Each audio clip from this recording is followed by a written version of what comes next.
पण माझं एक सांगणं आहे की तुम्ही जे जातीवाद म्हणताय ना ते जरा थांबवा, नका दुसरीवर ढकलू, जरा चांगले धडे द्या. बघा बरं का, मी खूप चांगल्या पद्धतीनं सांगतोय, जरा जरा चांगले धडे द्या तुमच्या लोकांना. या गोष्टीपासून जरा लांब जा म्हणा तुम्ही. आता नका वारंवार तुम्ही जातीवादाचे प्रयोग करून ते विष पेरून खून करायचे, दहशत माजवण्याचा प्रयत्न तुम्ही थांबवा. कारण तुम्ही जर अशी दहशत माजवायला लागले आणि असे खून करायला लागले तर नाविलाजाने समाजाला उठावं लागेल आणि न दिवस बघायचा तुमच्यावर बघायची वेळ येईल.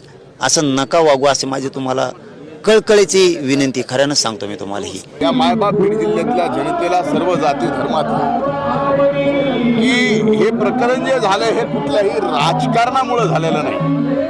हे प्रकरण कामाच्या व्यवहारातून झालेलं प्रकरण आहे. त्यामुळं आता अशा प्रकरणामध्ये राजकारण आणून पुन्हा जात पात धर्म करून खऱ्या अर्थानं संतोष देशमुखवर जी हत्या झाली त्या बाबतीमध्ये आपण त्याला न्याय देतोय का आपण आपलं वेगळ्या पद्धतीचं राजकारण करून दुसऱ्याला दोष देऊन आपली राजकीय पोळी साधून घेतोय हे सुद्धा बघायला पाहिजे. हे आपल्या बीड जिल्ह्याला परवडणारं नाही.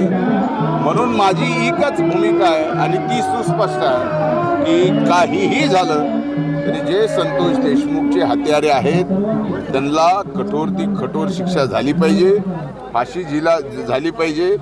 एवढी स्पष्टपणाची भूमिका मी या ठिकाणी घेतलेली आहे. आणि हे प्रकरण स्पीड कोर्टामध्ये, जलदगती कोर्टामध्ये सुद्धा चालवून निकाल लवकर लागला पाहिजे. चांगुलपण पण आपण बाहेर वाजवून सांगायला पाहिजे.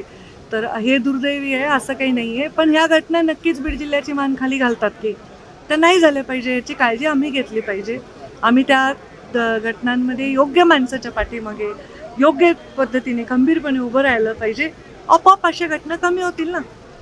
अगदी सत्ताधारी पक्षातील जे लोक आहेत, लोकप्रतिनिधी आहेत बीड जिल्ह्यातील, राष्ट्रवादी, मग असं त्याच्यावर त्यांना प्रश्नचिन्ह असेल तर त्याच्यावर ते प्रश्न निपटवण्यात येईल.